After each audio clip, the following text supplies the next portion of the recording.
Oh, yeah, believe.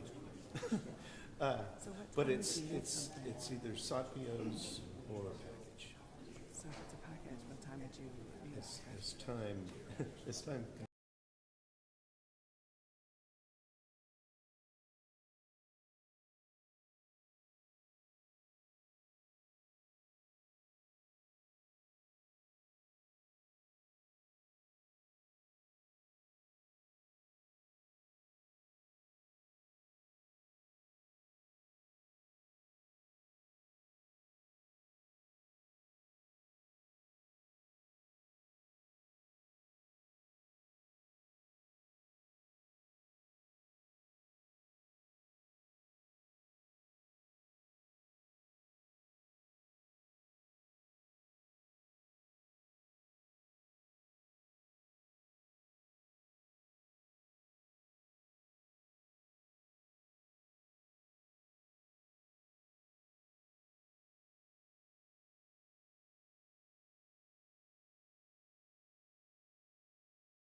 All right, good afternoon. I'm joined today as well by U.S. Marshals SAC Quintella Downs. Will be available after to answer questions, but we're going to give you an update on the officer-involved shooting that happened on November 16th, 2023 in the 9900 block of Lita Boulevard. You know, as you know, and as I often say, facts in these cases often change as these investigations do, but we're going to tell you what we know up to this point. This is the 11th shooting involving a Dallas police officer this year. On Thursday, at about 6:05 a.m., members of the U.S. Marshals North Texas Fugitive Task Force served a capital murder warrant at an apartment in the 9900 block of Atleta. The suspect, 20-year-old Jordan Owens, was wanted for a murder in the 9700 block of Forest Lane that occurred on October 16th, 2023. The task force team was made up of officers and deputies from the Dallas Police Department, the Dallas County Sheriff's Office, and the U.S. Marshals Service, and assisted by members of the Dallas Police Department's Project Safe Neighborhood team. The preliminary investigation determined for approximately 3 minutes, members of the task force knocked and announced their presence at the apartment and their intent in serving the warrant. Officers breached the front door, and as the door was opened, Owens fired at members of the task force. Dallas Police Task Force member Senior Corporal Edgar Morales returned fire from his rifle, and task force members moved downstairs from the apartment. Senior Corporal Morales was shot in the calf during this initial exchange of gunfire. First aid was administered for his injury, and he was taken to a local hospital in stable condition. Owens exited the apartment and was given orders to surrender. He did not comply and went back into the apartment, broke out a window, and started to throw items out of the apartment window. Officers saw Owens with a handgun both inside and outside the apartment. At 6:12 a.m., Dallas Police Senior Corporal Kurt Hivitz fired one round from his rifle at the armed suspect. Owens continued to show the gun and threatened to shoot at officers. At 6:15 a.m., Dallas Police Senior Corporal Barrett Nelson fired 3 rounds from his rifle at the armed suspect. Dallas Police 911 received a call that there were other people in the apartment and that Owens was injured. At 6:19 a.m., Owens continued to show the gun and yelled obscenities at the officers while armed. Officer Nelson and a U.S. Marshal fired their rifles at the suspect. Task force members were able to evacuate the witnesses from the apartment, then confronted Owens inside and took him into custody. Officers provided first aid and Owens was taken to a local hospital. The suspect's handgun, modified with a full auto switch and extended magazine, was recovered at the scene. Senior Corporal Morales was treated for his injury and released from the hospital. No other officers or civilians were injured. Owens is being treated at a local hospital and was last listed in stable condition. He will be charged with 3 counts of aggravated assault on a public servant in addition to his capital murder arrest warrant. This is an ongoing investigation being investigated by our Special Investigations Unit. The Dallas County District Attorney's Office was notified and responded to the scene, and they will conduct their own investigation. The Office of Community Police Oversight was also notified and responded to the scene. Owens has a criminal history including unlawful carrying of a firearm, possession of marijuana, and theft of a firearm. This suspect is the type of dangerous, violent criminal this task force comes into contact with on a regular basis, working to take them off into custody and off of our streets. This suspect had already shown he had no regard for human life, wanted for capital murder, tried to murder my officers and officers of this task force last Thursday. We are fortunate we're here today, instead of talking about a member of our law enforcement family killed by a violent criminal. He was armed with an illegal weapon. With a modification, we and our law enforcement partners work to take off our streets daily. The Glock switch, as you've heard me say before, small device that allows a semi-automatic weapon to fire automatically in seconds. Owens fired more than 15 rounds in that doorway at our officers, and then an additional 6 at some point during the confrontation. This is yet another incident where the suspect, armed with a firearm, shot at our officers. Yet again, we are fortunate our officers are alive today. We've had 11 officer-involved shootings, and 10 times, you've heard me say this over and over again, 10 times our officers are shot at first by the suspect. 5 of our officers have been injured. Our men and women go out each day not knowing what the day or what the call will hold to serve and protect. And despite the dangers, despite the challenges, they put on their uniform, dedicated to do what is right to keep our city safe, to keep all of us safe, and they are undeterred. I am grateful for the brave men and women of this police department, for the U.S. Marshals Task Force, for the great work they do, and for the bravery and commitment they show each day to our beloved profession in our city. Again, I am thankful for our partnership with the U.S. Marshals as they take some of the most violent criminals off of the streets of Dallas. They were shot at over 20 times, showed incredible professionalism and rendering aid. Before we open up to questions, we'll now play some body-worn camera video of the incident.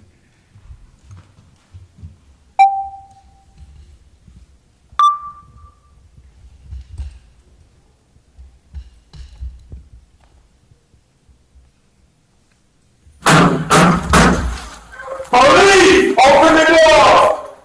Apartment 1222, open the door! Got a warrant! When y'all turn your lights on, your lights for the car, just shine it through the window. I'm sorry. Open the door, police! Y'all hear anything? I heard something. I heard the block.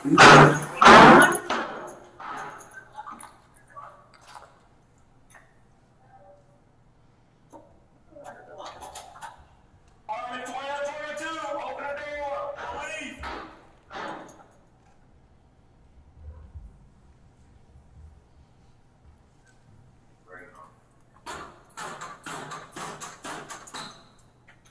We are not leaving. Open the door. We're gonna tear it down. Open the door or it's coming down!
Anybody? Everybody good?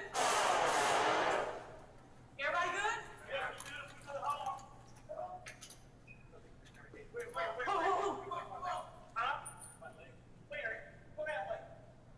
Let's get out. Let's get out. Let's get out. Fuck this. Let's get out. You good, Edgar? Hey, channel 2, get on. Ambulance. Hey, right here. This is our spot right here. What's up? Come out. Hold these.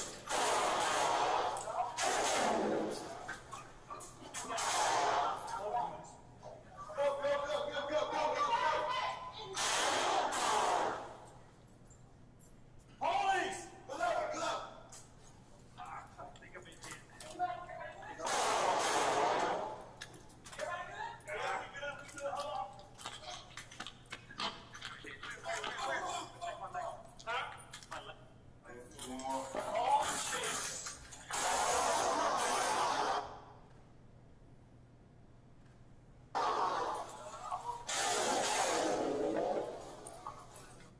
He's hit. I'm good, bro. I'm good. I'm good. When y'all walk up, I'm good. Right up.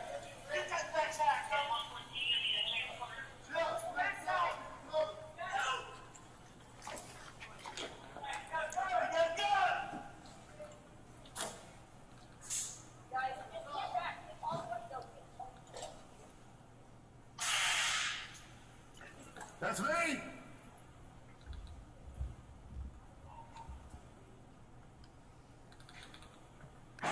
Okay, is that the gun?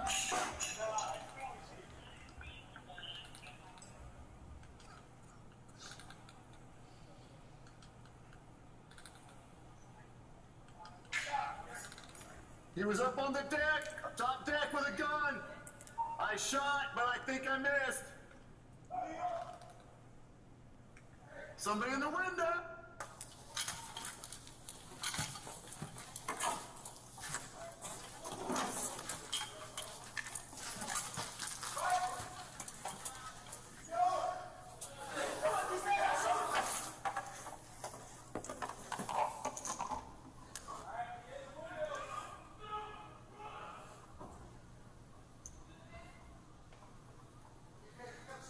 Yeah, I'm about to take it. Hold on.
second one's a male or female? Hands up. Female in a black dress and then somebody in a white jumpsuit. As soon as they get out. Okay, they're on the stairs. They're on the stairs. You back up on door. Yeah, I'm on door. Alright, they're yours from here out. Kurt's back on door.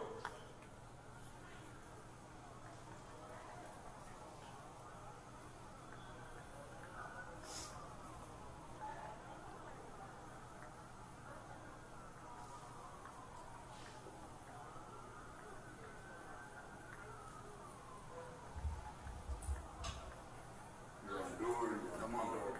Come on door.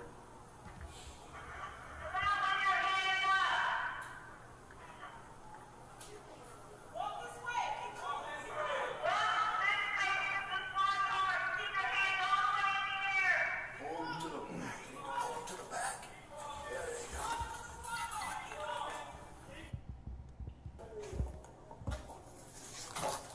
Police, come on out.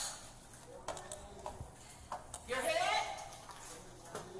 Okay, just keep controlling your breathing. I can't see the other hand. Okay. Hey, I'm gonna go deep. You go straight to him, okay? Let me hold it. Yeah. Give it to me, okay?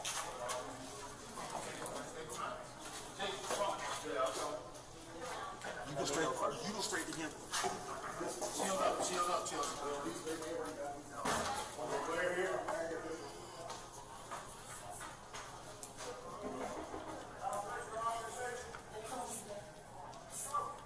Move your hand. Over here. Move it, Kurt. Move it. Okay, let me get you. It's clear. I'm good. I'm good. You good? I'm good. You hold that, Chelsea.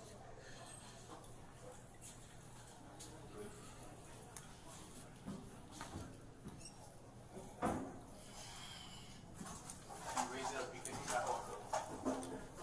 Go ahead. We're good. Yeah, I just did the claws. We're good. 540.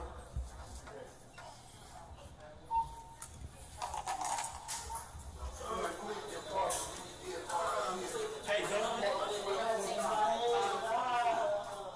Don't do that. They're gonna make you take it off soon. Where's the? Let me get the med bag. Let me get the med bag. Here you go.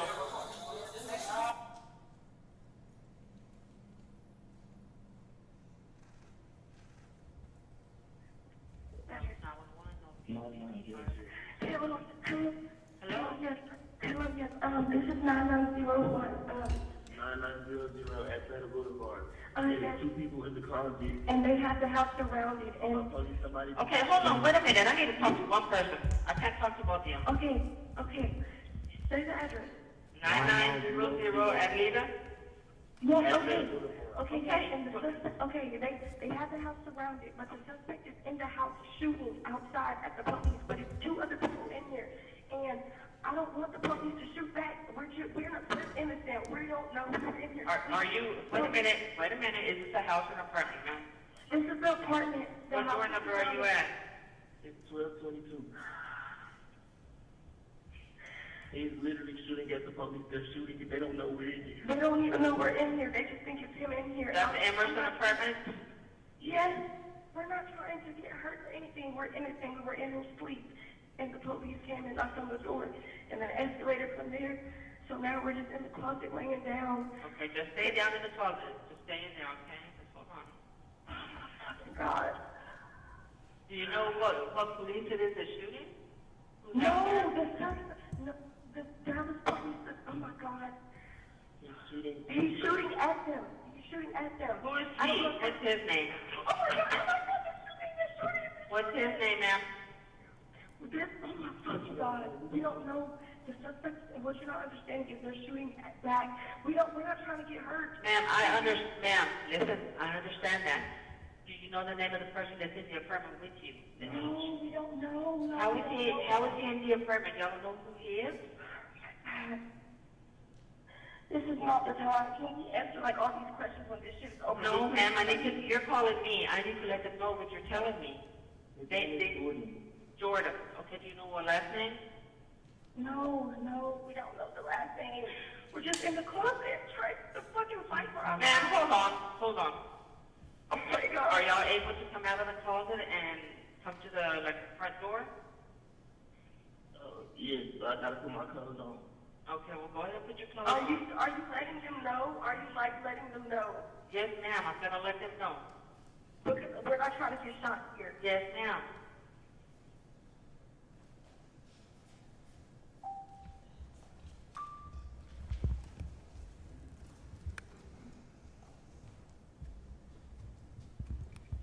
Okay. Yes. So I know no-knock warrants are kind of a no-no, but does this raise the issue of no-knock warrants? This guy seemed like he had a lot of time. Should he have been taken by surprise instead of giving him all this time to grab a weapon and shoot at your officers? I'll say this, dynamic entries, no-knock is a legal term. The tactical term is making dynamic entries. We do dynamic entries.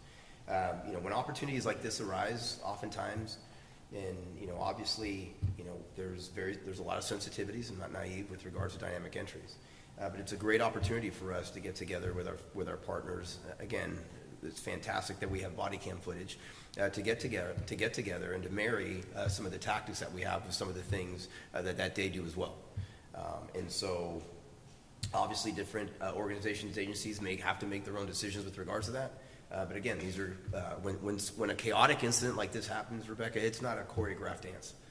And so it is a great opportunity for us to take a step back and be grateful that we did not lose an officer, be grateful that those officers did an amazing job in staying in the fight, but then also look at our tactics as to how we can make this safer for everybody involved. And that's something that we absolutely will be looking at together, because this is not going to stop. We're undeterred. We're going to continue to go after these violent criminals, and we need to utilize the most sound and safe tactics for all of us collectively. So it's something that we'll definitely take a look at. Can you talk about what were the circumstances of the October murder that he was wanted for? It was a murder that occurred as a result of a robbery, from my understanding. And there's still two individuals off of that murder on Forest Lane last month that are still outstanding.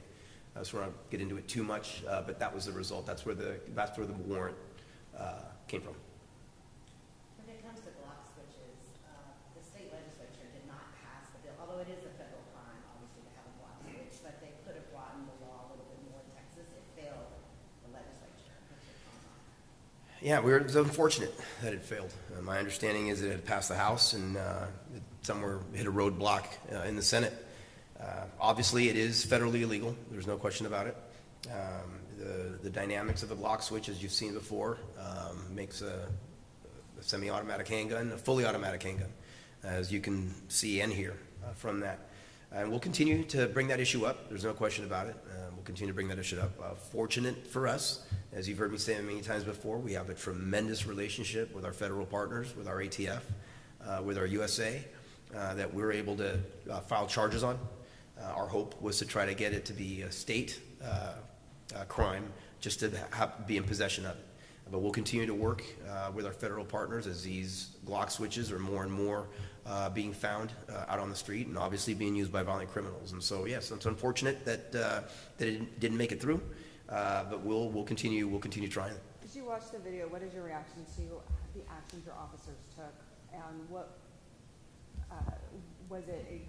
Exactly by the book? Tell us about those actions.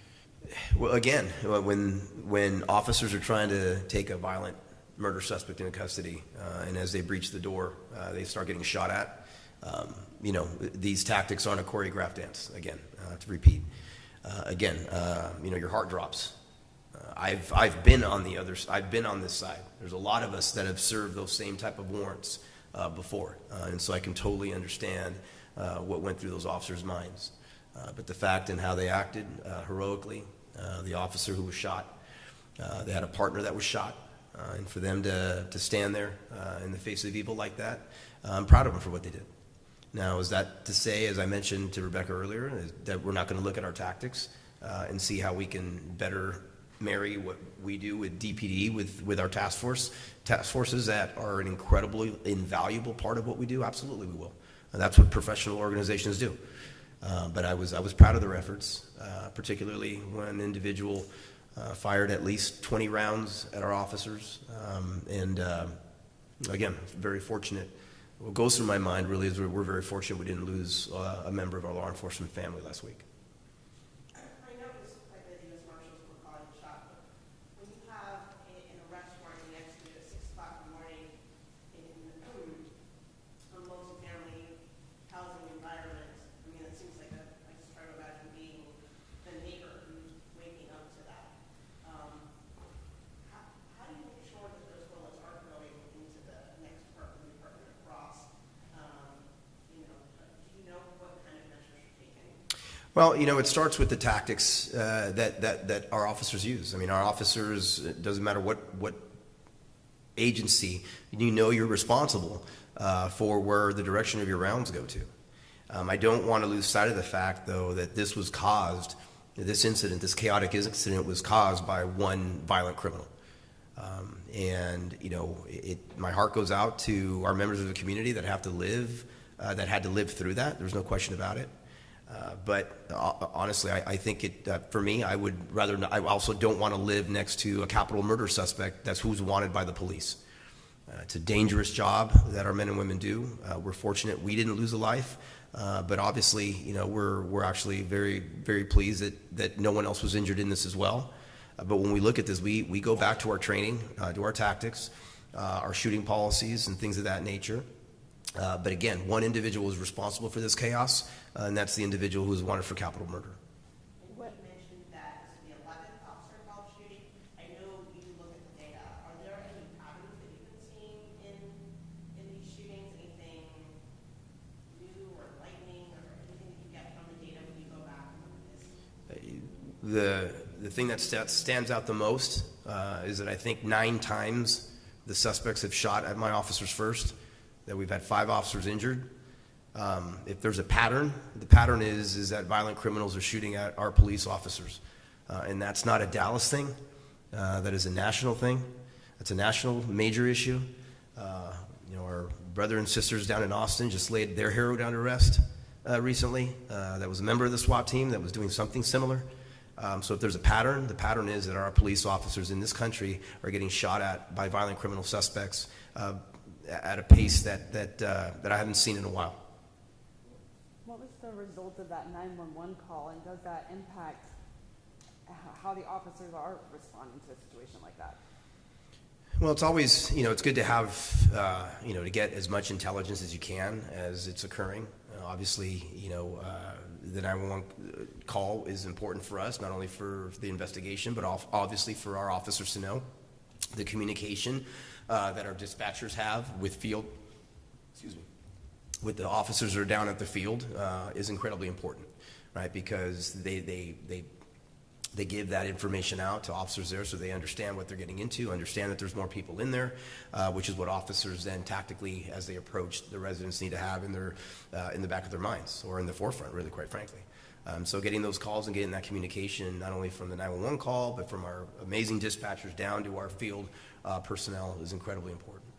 Should you change the policy forcing or actually making all of your officers wear body cameras that were on a federal task force? And obviously, this is one of the first ones, I guess, since you changed that policy. How critical and important was that before you let your officers go back out with the FBI, the ATF, or whoever not wearing a body cam? I mean, this is Exhibit A. I can't thank the U.S. Marshals and the SAC enough for understanding the importance of having this tool, not only for transparency for our community, but again, as we look back to figure out, things of how we can learn from this incident. Without having that, it's very difficult to do that. And so incredibly, again, as I talk about the partnerships we have with our federal partners, the Marshals were the first to come online with regards to understanding that if my officers are to serve in this capacity, that they are going to abide by the department's body-worn camera policies.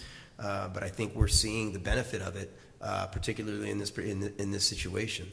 And I'm hopeful, again, that the other federal agencies are going to come on board as well as they see the benefit. Unfortunately, we went through this. This is not ever what our intended outcome is, but the benefit of having had those cameras is invaluable. And I can't thank the U.S. Marshals enough for understanding the needs of this department, the needs of our community. And it's, again, it's one of the reasons why I'm very proud to work alongside them. Thank you. Ya, lo hacemos en español aquí. Okay. All right, thank you.